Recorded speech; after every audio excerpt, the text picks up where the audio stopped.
तो नमस्कार साथियों, स्वागत है आपका अपने यूट्यूब चैनल स्टडी विथ निम्सा में। तो साथियों हम बात कर रहे थे कि किस प्रकार क्षेत्रीय आकांक्षाएँ हावी होती है, जिनमें हमने जम्मू-कश्मीर के राजनीतिक इतिहास के बारे में पढ़ा, जम्मू-कश्मीर की जो घटनाएँ हुई थी उनके बारे में पढ़ा, इसके साथ ही पंजाब में जो घटनाएँ हुई थी, जो राजनीतिक उथल-पुथल हुई थी, अकाली दल के बारे में पढ़ा हमने।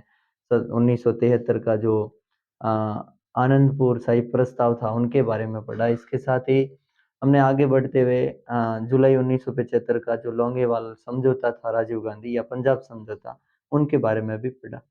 खैर साथियों, धीरे-धीरे हम एक-एक चीज़ को लेकर आगे बढ़ रहे थे। इसी के साथ ही हमने सिक्किम को भारत में मिलाया कौन-कौन सी हमारे सामने दुविधाएँ आई थी या कौन-कौन सी कठिनाइयाँ आई थी, जिसके तहत सिक्किम को हमने 36वें संविधान संशोधन के माध्यम से 1975 में हिंदुस्तान का एक राज्य बनाते हैं। इससे पहले 1974 35वां संविधान संशोधन जिसके तहत से सिक्किम को संरक्षित राज्य बनाया गया था। हिंदुस्तान का एकमात्र ऐसा राज्य है, जिसे संरक्षित राज्य बनाया गया था। तो खैर सिक्किम को भी मिला दिया। अब हम आज बात करेंगे क्षेत्रीय आकांक्षाओं की, कि किस प्रकार ये क्षेत्रीय आकांक्षाएँ हैं, ये पूर्वोत्तर के क्षेत्र में बढ़ी और कहाँ-कहाँ और कैसे-कैसे माँग हुई, क्या पूर्वोत्तर में क्या-क्या समस्याएँ थी। एनसीईआरटी बड़े गज़ब के तौर पर एक कथन कहलाती है कि एक छोटी-सी बच्ची है, वो कथन पूछ रही है कि जो मेरी सहेली है, वो ये बता रही है या जो भी है, मान लो कि मित्र कुछ भी मान लो, वो ये बता रही वो बच्ची ऐसा बोल रही है कि यूरोप वाले लोगों को हम ज़्यादा जानते हैं। उम, उसकी बजाय हम पूर्वोत्तर के लोगों को कम जानते हैं। अर्थात कहने का मतलब ये है कि जो पूर्वोत्तर का जो क्षेत्र है, हिंदुस्तान आज़ाद तो 1947 में हो गया। अब आज़ाद होने के बाद अब एक तो है कि अपना मुख्य केंद्र है दिल्ली, दिल्ली के जो इर्द-गिर्द व्यक्ति रहते हैं, वो सारे के सारे तो क्या होते हैं साथियों, दिल्ली के इर्द-गिर्द रहने वाले व्यक्तियों या दिल्ली के इर्द-गिर्द रहने वाले या जो क्षेत्र है, उनका विकास तो अच्छी तरीके से हो पाता है।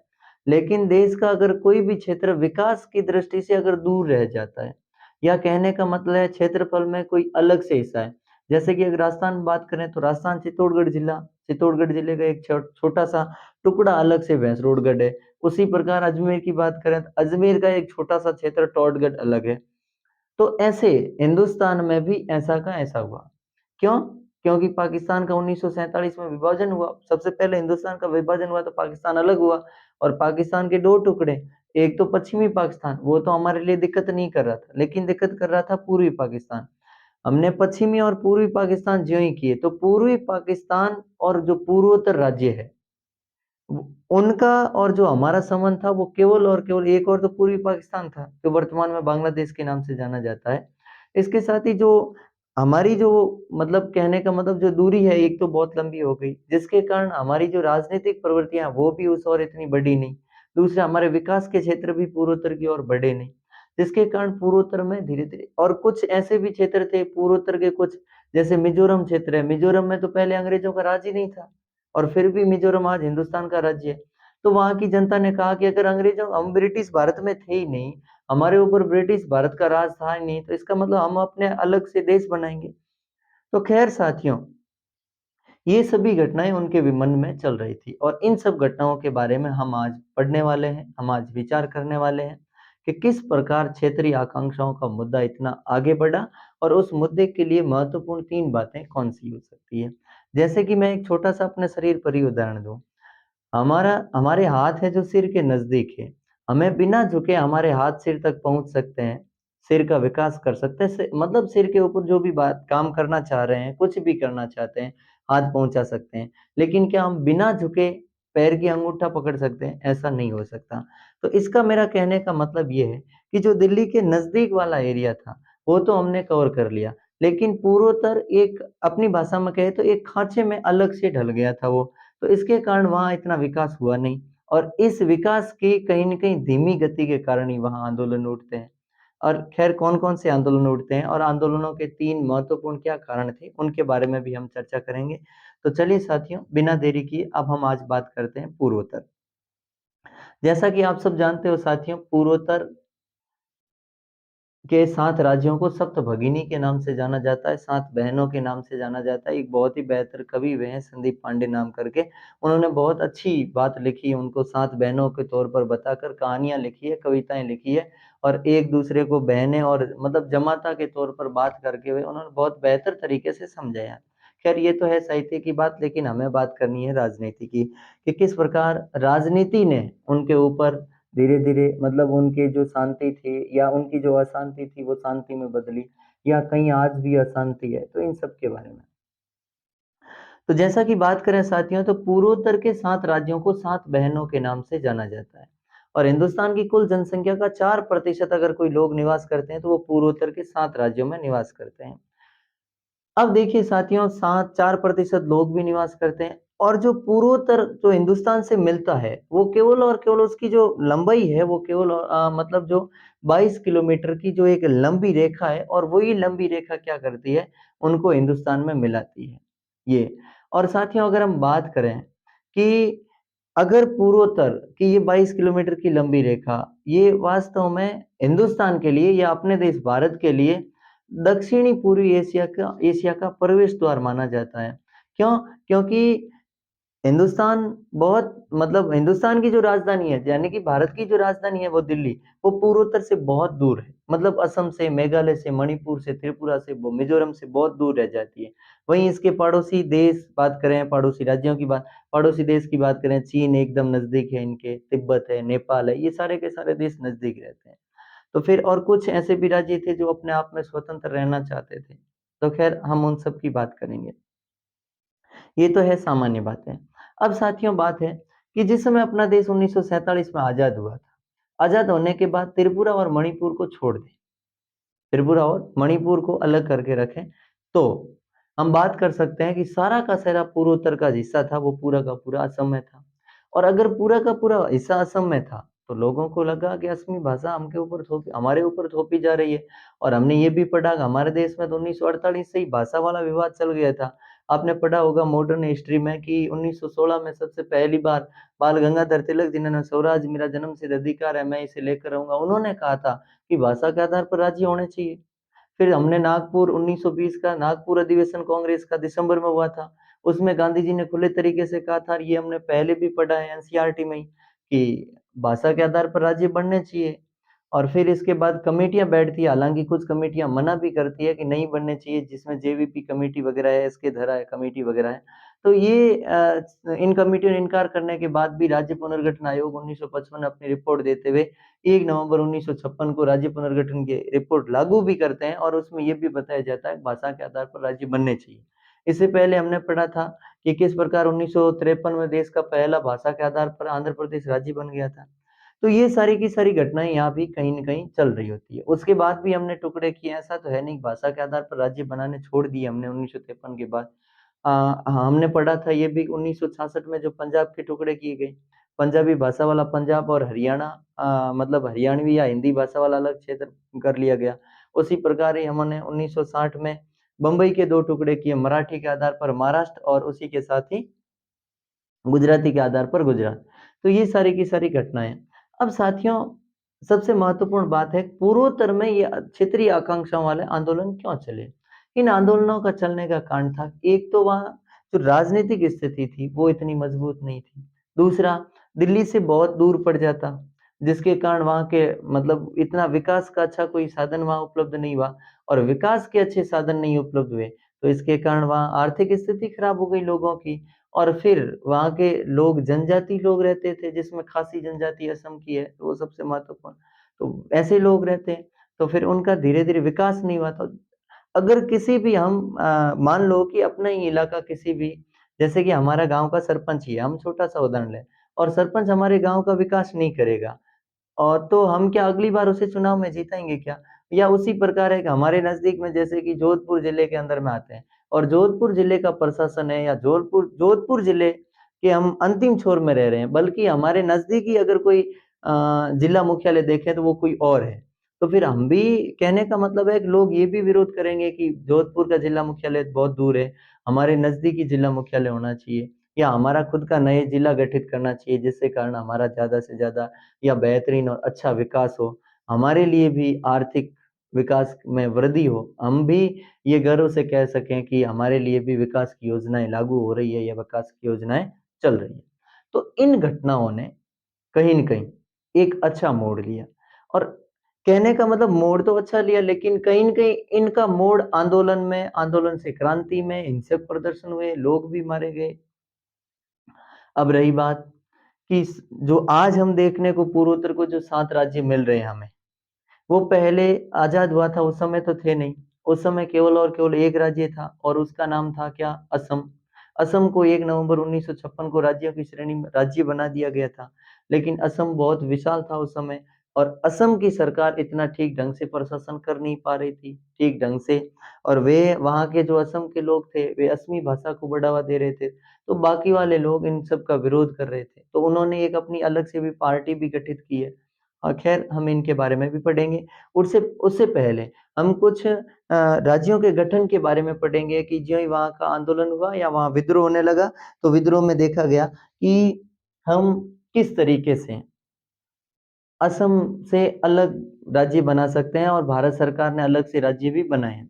तो साथियों, इसमें याद करना है सबसे पहले 1963 में 1963 में नागालैंड को राज्य का दर्जा दिया गया। नागालैंड, कहीं हो सकता है नागालैंड भी लिखा हो, कोई दिक्कत नहीं है, आप कुछ भी याद कर लेना। आपकी किताब में नागालैंड आया, नगा जनजाति के लोग रहते हैं इसीलिए नागालैंड है। फिर इसके साथ ही हमने पढ़ा 1972 में 3 राज्यों का गठन हुआ है। अगर आपको ऐसे याद नहीं रहे तो त्रिमैम याद कर लेना आप। एक है अपना त्रिपुरा, और त्रिपुरा वर्तमान में सबसे खतरनाक कंडीशन है त्रिपुरा में, कि बाहरी लोग इतने आकर बस गए हैं कि त्रिपुरा की जो वास्तविक जनसंख्या थी वो अल्पमत में आ गई, मतलब अल्पसंख्यक बन गई है, और जो बाहरी लोग आए हैं वो बहुमत के साथ काम कर रहे हैं वहां पे। तो एक है त्रिपुरा, एक है मणिपुर, और एक है मेघालय। त्रिपुरा, मणिपुर और मेघालय, ये इन्हें राज्यों की श्रेणी में कब? 1972। फिर एक हम पढ़ेंगे 1987, और 1987 में एक तो अपना राज्य बना था गोवा, और गोवा के बारे में भी हम पढ़ेंगे कि किस प्रकार पुर्तगालियों को यहाँ से भगाया था। एक है अपना गोवा, एक है अरुणाचल प्रदेश प्रदेश और एक है मिजोरम।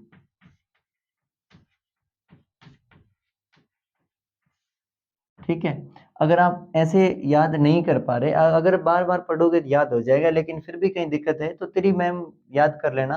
तिरी का मतलब त्रिपुरा, मे का मतलब मेघालय, और मा का मतलब होता है मणिपुर, और इसी के अगर आप क्या याद करो गो अमी, तो गो का मतलब गोवा होता है, आ का मतलब अरुणाचल प्रदेश, और मिजोरम मी का मतलब। तो ये दोनों चीजें आपको थोड़ी सी याद करनी है, ये तीनों। हालांकि ये हमने तीसरे पार्ट में या पहले पार्ट में पहले भी पढ़ा था, इससे पहले एनसीईआरटी की बुक ने ही हमें ये बताया था कि 1963 में नागालैंड का निर्माण किया, 1972 में त्रिपुरा, मणिपुर और मेघालय नए राज्यों की श्रेणी में आए, और 1987 में गोवा, अरुणाचल प्रदेश और मिजोरम बने। तो ये साथियों तीनों याद करने।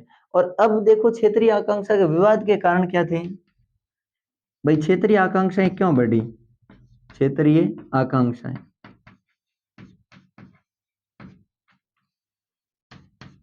के बढ़ने के कारण,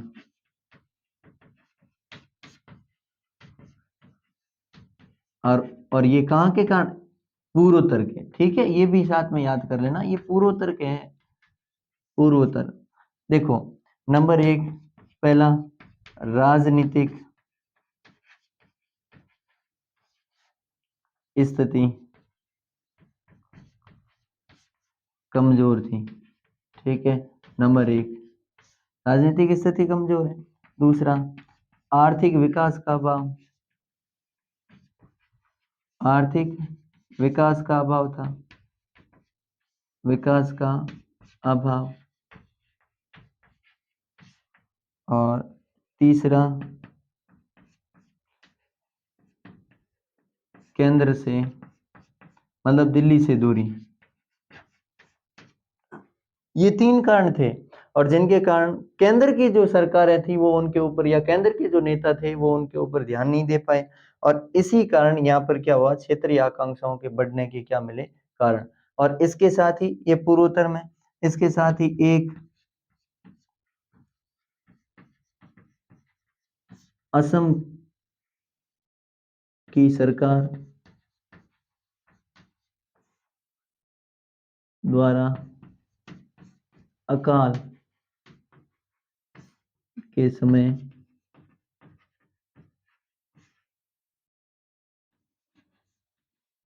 ठीक कार्य नहीं करवाना।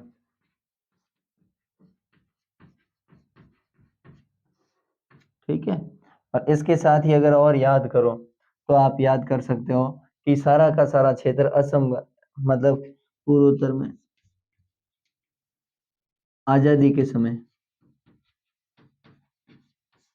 आजादी के समय असम एक ही राज्य था। एक ही राज्य था। भाषा को लेकर विवाद हो गया उनके। तो ये कहीं ना कहीं बहुत अगर कारण हम लिखना चाहते हैं तो बहुत सारे कारण हो सकते हैं, लेकिन हम ये सारे के सारे कारण आगे अलग अलग पढ़ेंगे। अब देखिए ये सारे के सारे कारण है जिसमें राजनीतिक स्थिति कमजोर है, आर्थिक विकास का अभाव है, केंद्र से भी दूरी है। इसके साथ ही असम की सरकार द्वारा अकाल पड़ा था 1959 में। उस अकाल में भी वो ठीक काम कर नहीं पाई थी। और इसके साथ ही आजादी के समय असम एक ही राज्य बना था। कहीं ना कहीं ये भी दिक्कत थी कि राज्य एक ही बनाया गया असम को। हमने पढ़ा था 1 नवंबर 1956 को देश में 14 राज्य और 6 केंद्र शासित प्रदेश थे। और आज हम बात कर रहे हैं 28 राज्य और 8 केंद्र शासित प्रदेश है। तो धीरे धीरे यहाँ के बातों को सुलझाने के लिए ही ऐसा हुआ। अब देखिए इन क्षेत्रीय आकांक्षाओं में सबसे महत्वपूर्ण 3 समस्याएं थी या उनके 3 जो आवाजें थी वो ये थी वहां के लोगों की, जनजातियों की। वे कौन कौन सी 3 बातें हैं वे अभी हम पढ़ रहे हैं। उसमें पहली बात अपने पहली बात वे ये कर रहे थे कि अगर कोई भी क्षेत्र है तो उस क्षेत्र का विकास होना जरूरी है, लेकिन विकास उनका किसी न किसी कारण से तो अवरुद्ध होगा। तो वे ये कर रहे थे उनका विकास अवरुद्ध होने का कारण या उनके मतलब आंदोलन करने का कारण था वो एक तो था पहला आंदोलन के कारण। आंदोलन के कारण आंदोलन का पहला कारण था बाहरी लोगों का विरोध करना। बाहरी लोगों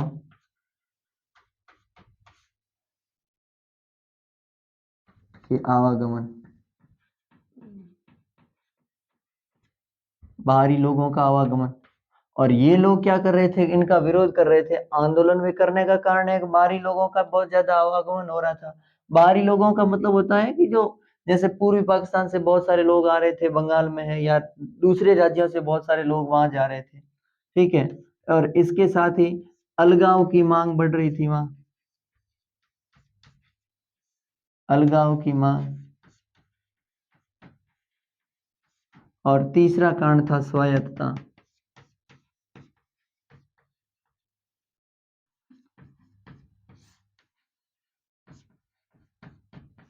अब स्वायत्तता का मतलब होता है कि सारे के सारे एक असम में ही रह रहे थे। असमी भाषा का उनके ऊपर क्या था, एकाधिकार था।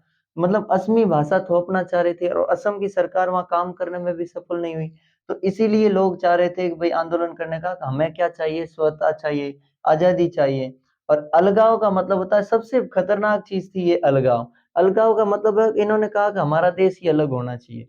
जैसे कि हमने पंजाब के बारे में पढ़ा, पंजाब में खुले तरीके से अलगाव की बात लिखी गई थी। और उसने मतलब 1773 के जो आनंदपुर शाही प्रस्ताव है और उसमें कहा था केंद्र और राज्यों में शक्तियों के बारे में बात करते हुए, संघीय शासन प्रणाली की बात करते हुए आखिरकार जो अकाली दल नरम पंथियों के हाथ से नरम पंथियों से गरम पंथियों के हाथों में चला गया उसके शासन या बागडोर।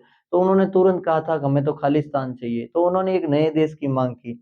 ऐसे की ऐसे अलगाव में मांग करते हैं दो अलग अलग राज्य, एक तो अपना मिजोरम है और एक नागालैंड है। तो इन दोनों के बारे में पढ़ेंगे, स्वायत्ता के बारे में, असम के बारे में पढ़ेंगे।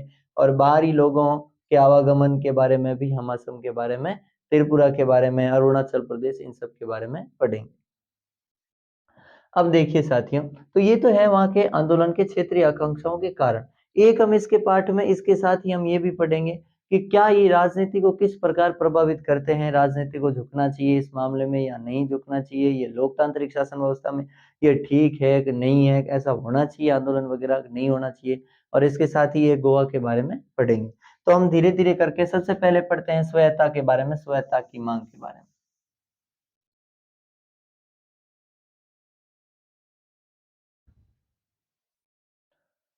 नंबर 1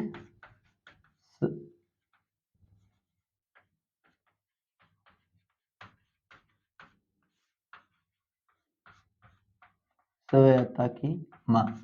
ठीक है, इसमें है आपके कि 1947 के समय त्रिपुरा और मणिपुर को छोड़कर शेष सारा क्षेत्र असम में आता था। सारा पूर्वोत्तर असम राज्य था।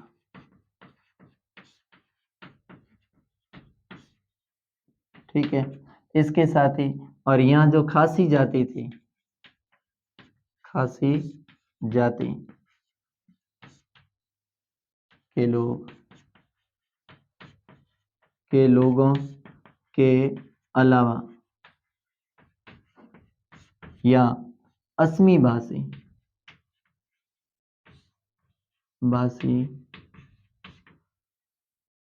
लोगों के अलावा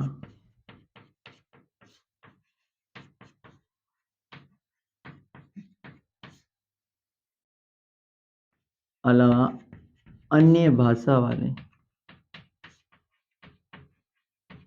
लोगों ने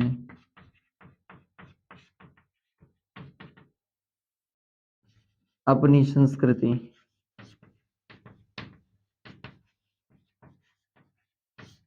को बचाने के लिए 1960 में एक अलग से पार्टी बनाकर अलग राज्य की मांग करने लगे। अलग राज्य की मांग करने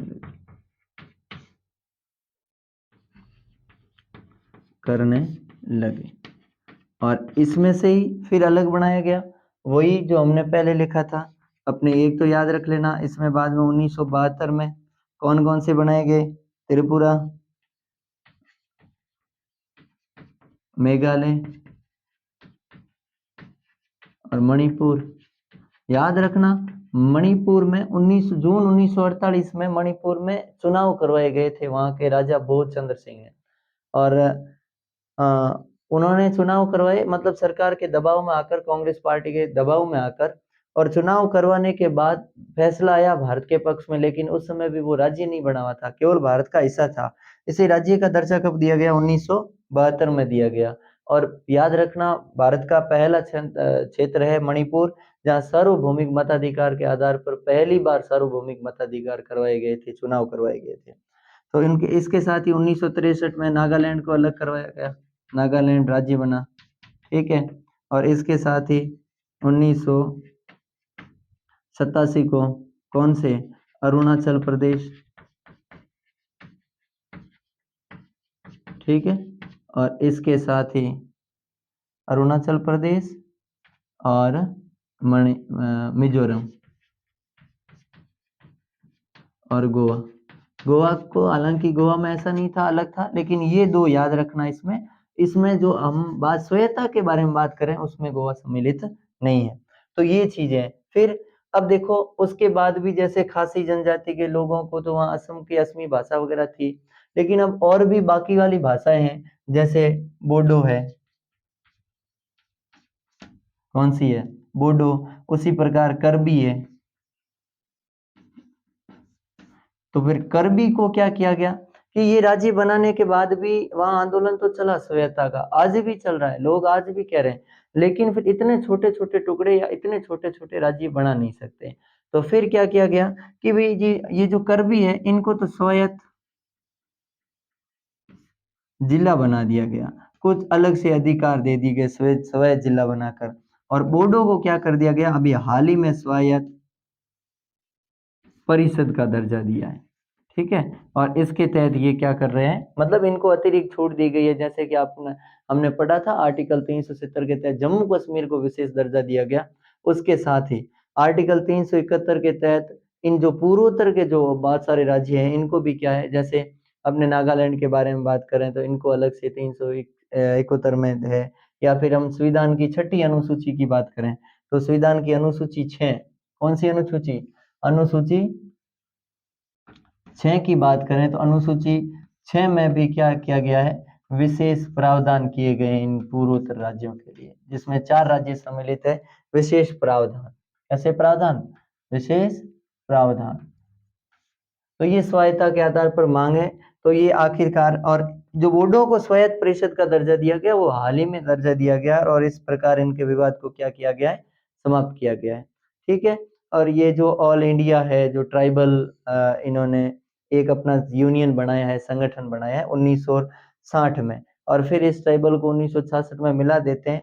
1959 में अकाल पड़ता है, विशेष तरीके से तो ये है। और अकाल में असम की सरकार ठीक ढंग से कार्य कर नहीं पाती, जिसके कारण ये आंदोलन और उग्र हो जाता है। और इस आंदोलन के उग्र होने के कारण फिर सरकार मतलब आखिरकार सरकार को इनकी ओर ध्यान देना पड़ता है और सरकार को अलग अलग समय समय पर अलग अलग राज्यों का निर्माण करना पड़ता है। तो ये पहली है स्वायत्ता की मांग है। तो इसमें अपनी अपनी स्वायत्ता मांगी थी और उनको स्वायत्ता की मांग के जरिए क्या दिया गया, स्वायत्ता की मांग के जरिए ही उन सबको अपने अलग से राज्य क्षेत्र दिए गए और अलग से इनके जो काम है वो इन सब क्षेत्रों को अलग अलग दे दिए गए। मतलब जैसे कि ये बना है, जैसे त्रिपुरा है, मेघालय, मणिपुर है, 1963 में नागालैंड है, 1987 में अरुणाचल प्रदेश और मिजोरम है। तो इन सब की धीरे धीरे इन सबको अलग राज्यों में बांटा गया ताकि इनका विकास बहुत बेहतरीन तरीके से हो। चलो साथियों, अब हम चलते हैं दूसरी समस्या की ओर कि भाई दूसरी समस्या का समाधान हमने किस प्रकार किया। तो साथियों, दूसरी समस्या का अगर समाधान की बात करें तो दूसरी समस्या सबसे पहले तो थी क्या, तो पहले हमने पढ़ा श्वेता की मांग क्लियर कर ली। फिर दूसरी समस्या थी अलगाववाद की। किसकी समस्या, अलगाववाद, अलगाववाद की समस्या।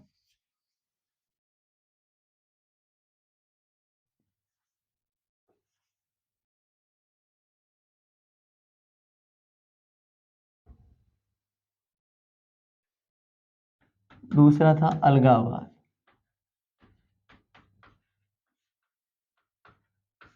अब देखो, स्वायत्ता की मांग करना और उस समस्या को हल करना हमारे लिए दिक्कत नहीं है, लेकिन अगर कोई अलगाववाद की मांग करता है और वो भी मांग एकदम नहीं, लंबे समय से सोच समझकर अगर मांग करता है तो उस समय हमारे सामने दिक्कत आती है। तो ऐसी की ऐसी दिक्कत सरकार के सामने भी आई थी। तो इसको, इसका हल करना सरकार के लिए कठिन हुआ था। इसमें एक हम अलगाववाद में पढ़ेंगे मणिपुर को, नहीं माफ कीजिए मिजोरम को, और एक हम पढ़ेंगे नागालैंड को। एक तो है मिजोरम। मिजोरम के एक नेता है जिनका नाम है, नेता नेता का नाम है आपके लाल डेंगा, लाल डेंगा, याद रखना भाई। लाल डेंगा के नेतृत्व में 1960 में मिजो नेशनल फ्रंट का गठन, ठीक है, फ्रंट का गठन।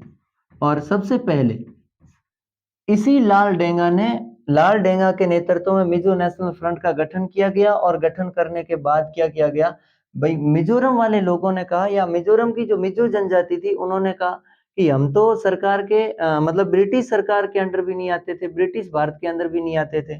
तो इन्होंने तो अपने आप को क्या कर लिया, स्वतंत्र के, हम तो स्वतंत्र रहेंगे, एक स्वतंत्र देश की बात कर रहे थे ये लोग। लेकिन फिर भी सरकार इनको अलग नहीं कर पा रही थी क्योंकि वो हमारे देश का हिस्सा थे ये।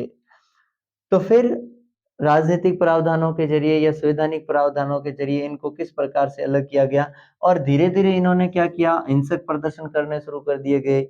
सरकार को एक बार ऐसा करना पड़ा कि अपने जो एरोप्लेन वगैरह है उनसे जो वायुसेना है, वायुसेना से वहां बम भी बरसाए गए, गोले बरसाए गए, जिसके कारण वहां मिजोरम की जो जनता है वो भी हमारे खिलाफ हो गई थी। कहने का मतलब भारत के खिलाफ हो गई थी।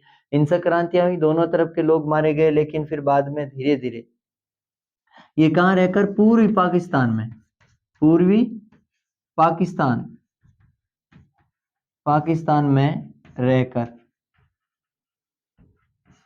आंदोलन कर रहे थे। ठीक है, और इसके साथ ही पूर्वी पाकिस्तान में रहकर आंदोलन करना, आंदोलन, और दूसरा इनको पूर्वी पाकिस्तान से सहायता भी मिल रही थी, और वहां से सहायता मिलने के बावजूद ये क्या करते थे? आंदोलन कर रहे थे। तो फिर आखिरकार लाल डेंगा और मतलब लगातार वे भी वहां रहे, इनको कुछ फायदा मिला नहीं, सरकार को भी लगा आखिरकार कि मिजोरम की बात को कुछ माना जाए, और फिर लाल डेंगा से एक बातचीत हुई, वो बातचीत हुई थी 1985 में। 1985 में लाल डेंगा डेंगा व राजीव गांधी, राजीव गांधी उस समय प्रधानमंत्री थे, राजीव गांधी के मध्य क्या हुआ? समझौता। 1985 में नहीं हुआ, माफ कीजिएगा, 1986 में। कब हुआ? 1986। 1986 में लाल डेंगा व राजीव गांधी के मध्य समझौता हुआ, और इस समझौते के तहत क्या कर लिया गया कि मिजोरम को, किसको? मिजोरम को भारत में मिला लिया गया। और कब मिलाया गया? 1987। और इसके साथ ही याद रखना, 1987 में जो ही मिजोरम को भारत में मिलाया गया, तो मिजोरम की यही जो मिजो नेशनल फ्रंट है, मिजो नेशनल फ्रंट, इसी मिजो नेशनल फ्रंट ने क्या लड़ा? चुनाव लड़ा, और चुनाव में क्या हासिल हुई? जीत। तो और पहले मुख्यमंत्री कौन बने? मिजो नेशनल फ्रंट के पहले मुख्यमंत्री बने थे लाल डेंगा। तो यहीं से लिख देना, मिजोरम के पहले मुख्यमंत्री, मिजोरम के पहले मुख्यमंत्री। पहले मैं सीएम लिख रहा हूं, आप समझ जाना, चीफ मिनिस्टर का मतलब होता है मुख्यमंत्री। ठीक है, तो मिजोरम कब बना? 1987 में। लेकिन कौन सा समझौता हुआ? 1986 में लाल डेंगा व राजीव गांधी, लाल डेंगा व गांधी समझौते के नाम से ये जाना जाता है, या मिजोरम समझौते के नाम से जाना जाता है। 1986 में हुआ, और ये विवाद धीरे धीरे क्या हो गया? वहां समाप्त हो गया। ये साथियों आपको क्या करना है? थोड़ा बहुत याद रखना है। अब मिजोरम के बाद दूसरे राज्य की बात करें, वो है दूसरा राज्य अपना नागालैंड।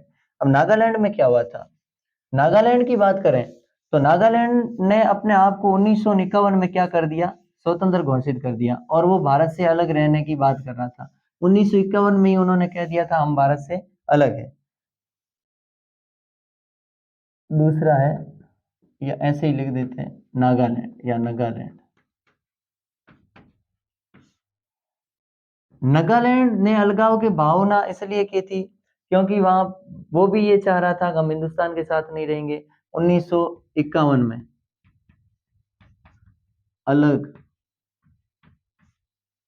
आजाद रहने की घोषणा, रहने की घोषणा सब लोगों ने नहीं, कुछ लोगों ने की थी। मतलब कुछ लोग भारत के पक्ष में थे, कुछ लोग विपक्ष में थे, और जो विपक्ष में थे उनका नाम क्या था? ये आंदोलन चला था वो अंगमी जाफू फिजो के नेतृत्व में, अंगमी जाफू फिजो के नेतृत्व में चला। ठीक है, नेतृत्व में, अलगाव वाला किसके नेतृत्व में चला? ये नागालैंड आंदोलन, ये अंगमी फिजो के नेतृत्व में चला था। और इसके साथ ही क्या हुआ? इसका कोई परिणाम निकला? सरकार के साथ 1985 में बातचीत हुई, 85 में बातचीत, लेकिन परिणाम कोई नहीं। ठीक है, कोई परिणाम इसका निकला नहीं। आज भी विवाद चल रहा है, आज भी मतलब नागालैंड में यही समस्या है। और जो ये फिजो है, ये फिर कुछ समय के लिए पूर्वी पाकिस्तान रहे थे, उसके बाद मृत्यु, मतलब जिस समय अपने जीवन के अंतिम क्षणों में कहाँ चले गए थे? ब्रिटेन चले गए थे, वहीं इनकी क्या हो गई? अंगमी जाफू फिजो की मृत्यु हो गई। तो साथियों ये थोड़ा सा आपको याद करना है। अब हम बात करेंगे, वो बात करेंगे अपने अ, जो ये हम बात कर रहे थे अभी, अलगाववाद हमने पढ़ लिया, स्वैता हमने पढ़ लिया। अब हम बाहरी लोगों के विरोध के बारे में बात करेंगे, जिसमें एक संगठन है, जिस संगठन का नाम है आसू। क्या नाम है? आसू। आसू का गठन किस प्रकार होता है, और उन्होंने बाहरी लोगों का विरोध किस प्रकार किया था?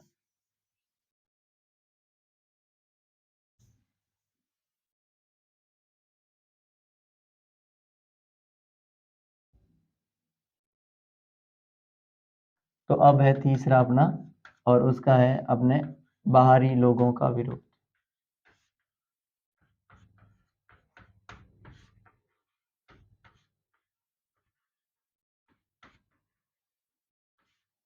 बाहरी लोगों का विरोध।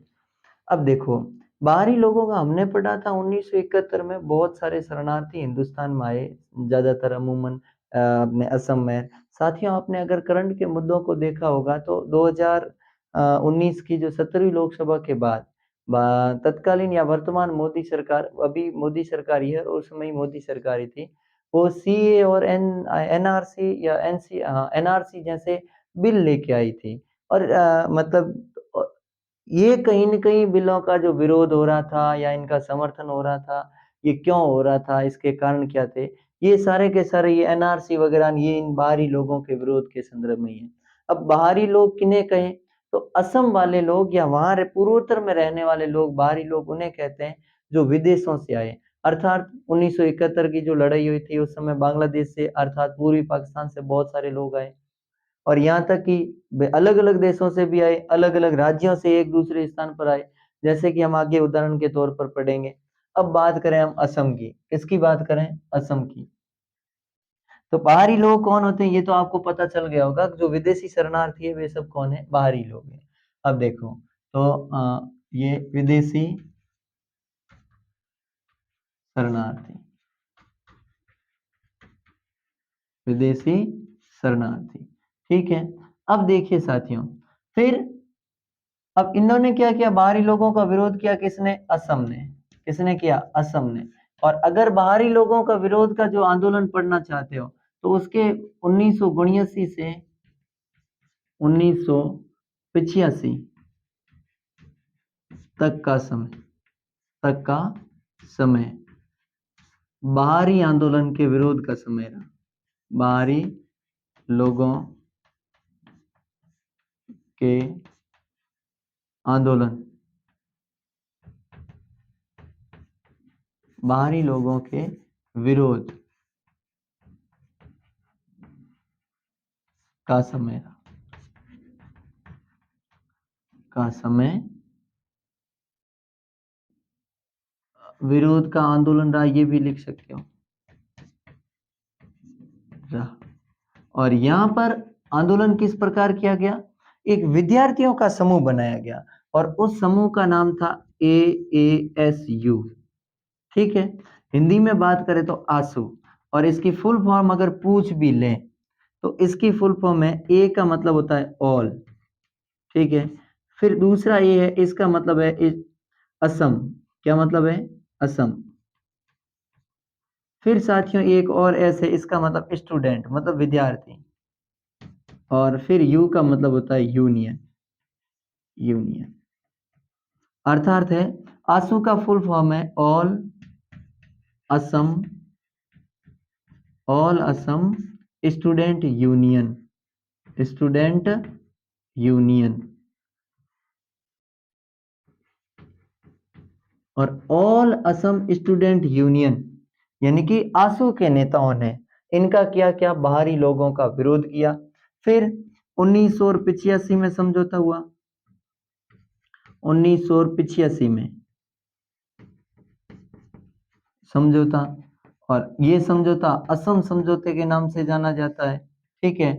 और किन के मध्य हुआ? राजीव गांधी, राजीव गांधी वो आसू के बीच हुआ। आसू का मतलब ये आप समझ जाना, यही आसू संगठन के बीच हुआ, ठीक है। आसू के नेताओं के मध्य, नेताओं के मध्य। और इसमें बात क्या रखी गई साथियों? इसमें ये बात रखी गई कि शर्तें, ठीक है, शर्तें थी इसकी कि 1971 के युद्ध के समय, युद्ध के, हाँ, तो साथियों हम बात कर रहे थे कि 1985 में समझौता हुआ राजीव गांधी व आसू के नेताओं के बीच। आसू का गठन होता है, वो हम बात कर ही रहे थे पहले 1979 में। और आसू का गठन कब हुआ? 1979। ये एक गैर राजनीतिक संगठन था, राजनीतिक संगठन नहीं था, लेकिन बाद में ये राजनीतिक संगठन में शामिल हो गया था।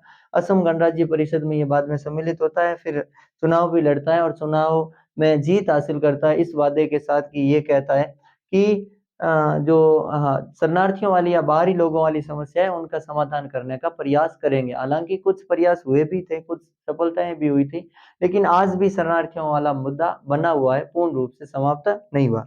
तो 1985 में समझौता हुआ, राजीव गांधी व आसू के नेताओं के मध्य समझौता हुआ, इन्हें असम समझौते के नाम से जाना जाता है। और इसमें शर्त ये रखी गई 1971 के युद्ध के समय या उसके बाद जितने भी लोग आए हैं, मतलब बाहर वाले लोग, उनको मतलब पता करके या उनके के बारे में जानकारी प्राप्त करते हुए उनको वापस वहां से निकाला जाएगा। अब कंडीशन उन राज्यों में खराब हो गई सबसे ज्यादा, क्योंकि अगर कोई भी विदेशी आएंगे तो वहां वाले लोग क्या कहेंगे, वहां के लोग अपने आप को खतरा मानेंगे, अपनी संस्कृति को खतरा मानेंगे। और इसके साथ ही इन्होंने ये भी विरोध किया था कि जो मतदाता सूची जारी हुई थी, मतदाता सूची में भी बाहरी लोगों के नाम रखे थे। तो इस आंसू आंदोलन वाले आंदोलनकर्मियों ने या आंसू यूनियन के नेताओं ने कहा था कि ये जो मतलब नाम आए हैं मतदाता सूची में, इनके नाम को भी हटाना होगा। और आखिरकार समझौते में यही तय किया गया कि 1971 के युद्ध के समय और उसके बाद जितने भी लोग आए उनको हम क्या करेंगे, मतलब इनके बारे में जानकारी प्राप्त करके या पता लगा के वापस भेजेंगे। और इनका मानना था 1951 के बाद जितने भी लोग आए हैं बाहरी लोग, उन सबको वापस भेजना। तो खैर साथियों, फिर 1985 में चुनाव हुआ असम में, और चुनाव में कौन सी पार्टी आई थी जीत के, तो चुनाव में एक पार्टी आई थी जीत के जिसका नाम था असम गणराज्य परिषद। कौन सी पार्टी, असम गणराज्य परिषद। और वो पार्टी फिर चुनाव जीतती है, कुछ काम होता भी है, कुछ नहीं होता है। अब देखिए साथियों, बाहरी लोगों का विरोध, यहाँ दिक्कत इनकी यहाँ आ जाती है कि अगर लोगों का विरोध नहीं करें, जैसे कि मैंने पहले उदाहरण दिया था त्रिपुरा। त्रिपुरा की आज स्थिति ये हो गई है, त्रिपुरा की खुद की जो जनसंख्या है वो तो पड़ गई अल्पसंख्यक, मतलब कम, और जो बाहरी लोग आए हुए शरणार्थियों के जरिए उनकी जनसंख्या है बहुत ज्यादा। तो इसके कारण वहां के लोगों को अपनी संस्कृति और अपनी भाषा का को सुरक्षित करने का, और उनको ऐसा लग रहा है कहीं न कहीं संकट है हमारे सामने। और इसके साथ ही असम में बहुत सारे मतलब अपने जैसे कोयला उद्योग है, तेल के उद्योग है वहां पे, और फिर इतना होते हुए भी असम का आर्थिक विकास नहीं हो रहा है, जिसके कारण भी वो असम वाले लोग इनका विरोध कर रहे हैं कि विकास क्यों नहीं हो रहा है, ऐसी क्या दिक्कतें हैं। तो खैर ये सारी की सारी बातें हमने पढ़ी। अब इसके साथ ही साथियों हम एक और चीज पढ़ेंगे, और वो चीज ये है कि हम देखेंगे कि किस प्रकार लोगों ने अपने जो ये गोवा को है पुर्तगालियों से मुक्त करवाया था, या सरकार ने पुर्तगालियों से गोवा को मुक्त करवाया था। क्या 1947 में हमारे देश को पूर्ण रूप से आजादी सभी विदेशियों से मिल गई थी या नहीं मिली थी, इसके बारे में भी हम बात करेंगे। तो साथियों, अगर हम छोटी सी बात करें तो हम इस बात में एक बात ये भी कर सकते हैं कि 1947 में हम केवल और केवल अंग्रेजों से आजाद हुए थे। किससे आजाद हुए, अंग्रेजों से। बाकी हमारे देश में 1954 तक आपको पता होगा हमारे देश में फ्रांसीसियों का राज रहा। 1961 तक पुर्तगाली यहाँ थे। विदेशी आने वाली अगर कोई पहली जाति है तो वो, अगर मतलब इनको यूरोपीय जाति की बात करें तो वो कौन सी है, पुर्तगाल है। 1498 में आ गए थे, लेकिन वापस सबसे लास्ट में निकलते हैं 1961 में। तो खैर हम बात करते हैं उनके बारे में। एक अपना है गोवा, लास्ट। अब गोवा हिंदुस्तान में विलय गोवा का किस प्रकार होता है उनके बारे में बातें कर रहे हैं। और उसके बाद हम राजनीति के संदर्भ में क्षेत्रीय आकांक्षाओं का क्या प्रभाव है वो बात करते हुए। हाँ, देखिए भाई, गोवा, ठीक है।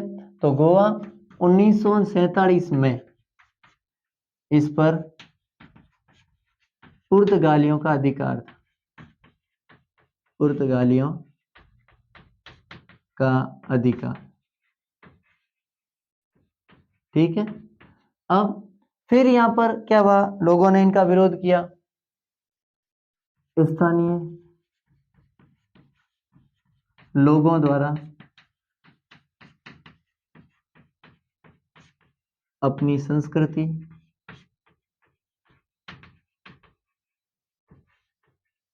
और भाषा, भाषा है वहां की कोंकणी,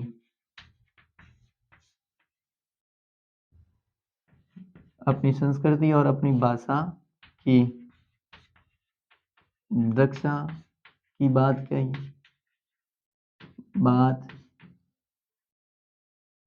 की। ठीक है कि भाई हमारे भी और इनकी जो स्थानीय लोगों के द्वारा इनकी जो संस्कृति है उस संस्कृति को गोवाई संस्कृति कहते हैं। कौन सी संस्कृति? गोवाई संस्कृति। ठीक है।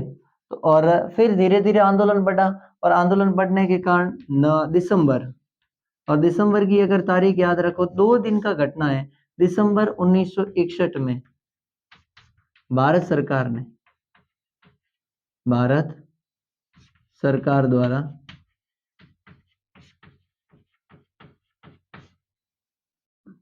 सैन्य अभियान के जरिए गोवा को भारत में मिलाया। गोवा को भारत में सम्मिलित किया गया।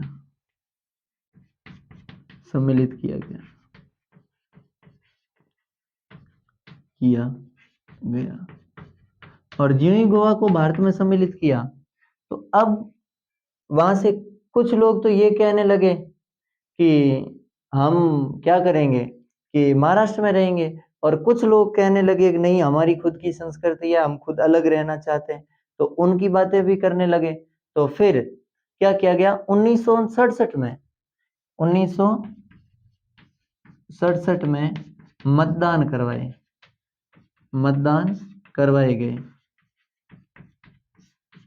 गए और इस मतदान में बहुत सारे लोगों ने क्या किया कि भाई वे स्वतंत्र रहना चाहते थे। कहने का मतलब है कि महाराष्ट्र में सम्मिलित नहीं होना चाहते थे और उनकी बातों को मानते हुए, ठीक है, महाराष्ट्र में शामिल नहीं होने के नतीजे आए थे। ठीक है, मतलब महाराष्ट्र के पक्षधर नहीं थे वे। और फिर 1987 में गोवा को राज्य का दर्जा दे दिया गया। तो गोवा को राज्य का दर्जा कब दिया गया? 1987 को। इस प्रकार गोवा हिंदुस्तान में मिल जाता है। दिसंबर और डेट याद रखना 19 दिसंबर। ये 2 दिन की है, 17 से 19 दिसंबर 2 दिन ही युद्ध चला था। ऑपरेशन विजय के नाम से है, ऑपरेशन विजय के नाम से। और ये ऑपरेशन एक और आएगा विजय, आपको पता हो तो, अगर ऑपरेशन विजय वो आएगा कारगिल युद्ध में। ऑपरेशन विजय और चलाया गया, इसी को भी ऑपरेशन विजय के नाम से ही जाना जाता है। आपको याद ये डेट याद रहती है तो कोई बात नहीं, नहीं रहती है तो कोई बात नहीं, आपको याद कर लेना है। दिसंबर 1961 में भारत सरकार द्वारा सैन्य अभियान के जरिए गोवा को क्या किया गया? भारत में सम्मिलित किया गया। इसमें सैन्य अभियान में वायुसेना भी सम्मिलित थी, जल सेना भी मतलब नौसेना भी सम्मिलित थी और थल सेना भी, मतलब स्थानीय जो धरती पर चलने वाली सेना भी सम्मिलित थी। तो इस प्रकार गोवा अपने हिंदुस्तान का एक क्या हो जाता है? राज्य बन जाता है। अब साथियों इसके बाद हम बात करें तो वो किसकी बात करें? वो हम बात कर रहे हैं कि ये जो क्षेत्रीय आंदोलन हुए, ये क्षेत्रीय आंदोलन कि कहां तक सफल हुए, और दूसरा है कि इससे प्रभावित कितना हुआ, राजनीति कितनी प्रभावित हुई। या हाँ, तो देखिए राजनीति की कहाँ प्रभावित हुई उसके बारे में भी देखो। सफल तो जरूर हुए, अगर सफल नहीं होते या क्षेत्रीय आकांक्षाओं को दबाया जाता तो देश के टुकड़े होते। हमने ये भी देखा कि जैसे कि कोई भाषा को दबाया गया। हम आज भी देख रहे हैं श्रीलंका में सिंहली और तमिल दोनों भाषाओं के मध्य विवाद हुआ। तमिल भाषा को दबाया गया और सिंहलियों को बढ़ाया दिया गया, जिसके कारण इनके देश में गृह युद्ध की स्थिति पैदा हो गई। बहुत सारे देशों के टुकड़े हो गए भाषा के आधार पर, उन्होंने अपने राज्य अलग अलग नहीं बनाए। तो खैर कहीं न कहीं क्षेत्रीय आकांक्षाओं की बात की तो इसका मतलब है कारण तो बेहतर ही रहा, इतना खराब नहीं रहा, स्थिति अच्छी रही। हमने ये भी पढ़ा कि मिजोरम को ज्यों ही 1987 में हम नए राज्य का दर्जा, मतलब एक नया राज्य घोषित करते हैं और मिजो नेशनल फ्रंट के नेतृत्व में सरकार बनती है, जिनके लाल डेंगा वहां के मुख्यमंत्री बनते हैं। वर्तमान में मिजोरम पूर्वोत्तर में सबसे आगे चल रहा है, इतनी बेहतर विकास के साथ अपनी कला और संस्कृति के साथ जाना माना जाता है और सबसे पूर्वोत्तर का शांति प्रिय राज्यों में से एक है। तो इसका मतलब हम मिजोरम का उदाहरण देते हुए खुले तरीके से कह सकते हैं कि क्षेत्रीय आकांक्षाओं को दबाना नहीं चाहिए बल्कि उन्हें आगे बढ़ाना चाहिए। तो क्षेत्रीय आकांक्षाओं का राजनीतिक प्रभाव, क्षेत्रीय आकांक्षाओं से राजनीति पर प्रभाव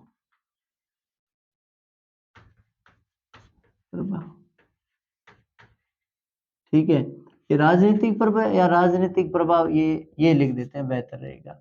देखिए निम्न प्रभाव है, अब उत्तर वो हम यहाँ सीधी बात कर रहे हैं।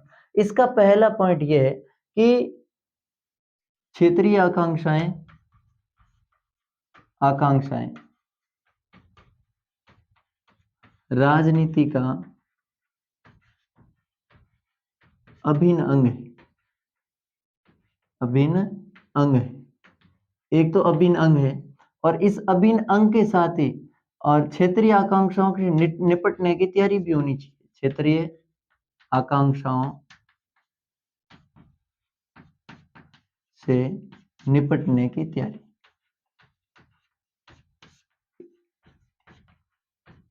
अगर क्षेत्रीय आकांक्षाएं हैं तो उन्हें इंतजार नहीं करना चाहिए कि भाई जिस समय क्षेत्रीय आकांक्षाएं आएगी हमारे सामने घटनाएं उस समय हम निपटेंगे या सोचेंगे, उससे पहले ही हमें तैयारी करके अग्रिम सोच लेना चाहिए पहले की भी ये दिक्कत आएगी जिसका समाधान इस प्रकार होगा, जिस प्रकार हम एक विनियोजन किस प्रकार करते हैं उसके बराबर। तो पहला तो है क्षेत्रीय आकांक्षाएं राजनीति का एक अभिन्न अंग है।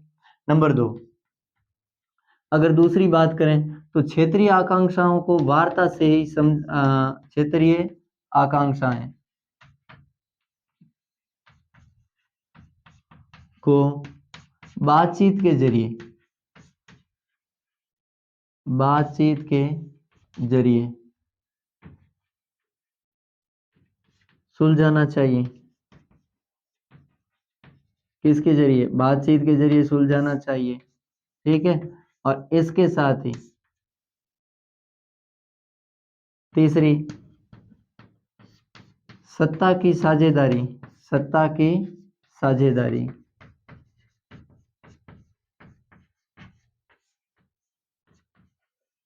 का भी ध्यान रखना चाहिए। देखिए सत्ता की साझेदारी का ध्यान रखने का मतलब है कि भाई ऐसा नहीं होना चाहिए बस केंद्र हावी हो जाए बाकी वाले लोगों की बातें ही नहीं सुने, या इसका मतलब है कि उनको नीचे वाले स्तरों को दबाया जाए। सत्ता की साझेदारी की बात करें तो वास्तविक तरीके से सत्ता की साझेदारी लोकतंत्र की आत्मा होती है। और सत्ता की साझेदारी का मतलब है जैसे केंद्र सरकार केंद्र में अलग है, राज्यों में राज्य सरकार अलग है, स्थानीय सरकार की सरकार अलग है। उसी प्रकार बेल्जियम में देखें तो सामुदायिक सरकार अलग है। उसी प्रकार हम देखें तो हमारी जो शासन प्रणाली भी अलग अलग है, जैसे कि मतलब विधायिका है, कार्यपालिका है, न्यायपालिका है, ये शासन के अंग भी है। तो ये सारे के सारे क्या है, अलग अलग रहते हैं। हमने सत्ता का 37 बंटवारा और ऊर्ध्वाधर बंटवारा ये सारे सत्ता की साझेदारी में आते हैं।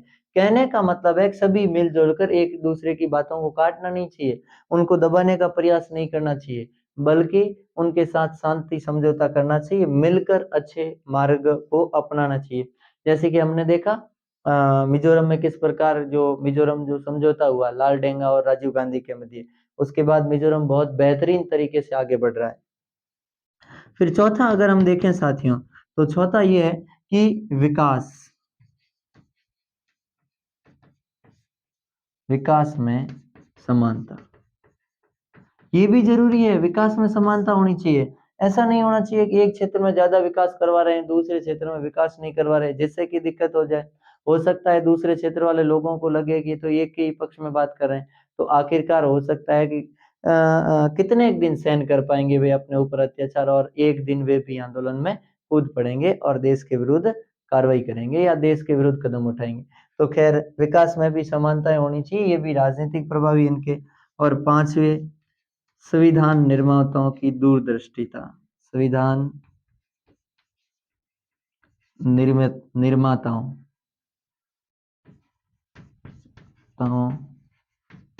की दूरदृष्टिता। देखो भाई संविधान निर्माताओं की जो दूरदृष्टिता थी इसीलिए उन्होंने संघीय शासन प्रणाली अपनाई। और उसमें ये खुले तरीके से लिखा गया केंद्र हावी नहीं होगा बल्कि शांति के साथ बात करेंगे। अलग-अलग संवैधानिक प्रावधानों के ज़रिए जैसे कि केंद्र ने निपटने की बात भी की और केंद्र इस मामलों में ध्यान भी दे रहा है। तो ये सारे के सारे जैसे क्षेत्रीय आकांक्षाओं के राजनीतिक प्रभाव है, देश की एकता और अखंडता है, देश की एकता और अखंडता को मजबूत करता है। अखंडता को मजबूत करता है, करता है। तो ये सारे के सारे इस पाठ में हमने ये चीजें पढ़ी। तो साथियों तब तक के लिए नमस्कार। आपका आगे नए वीडियो बहुत ही जल्द आ जाएगा। इंतजार करिए। तब तक के लिए धन्यवाद। नमस्कार।